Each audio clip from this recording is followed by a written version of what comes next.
peasy crinkle dessert. So I wanted to try this viral dessert recipe and it's so easy. I had some extra saffron, so I just crushed some with sugar and add the saffron sugar mix into the cream and let it steep for about 10 minutes. Crumple up some Filo Pastry and brush melted butter on top. You can also pour it.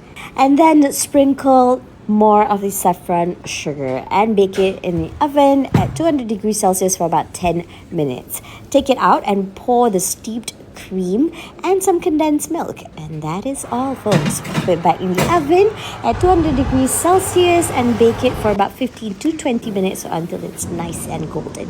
Sprinkle some pistachios, some rose petals, and more condensed milk. Even baby Jackie is excited. So delicious.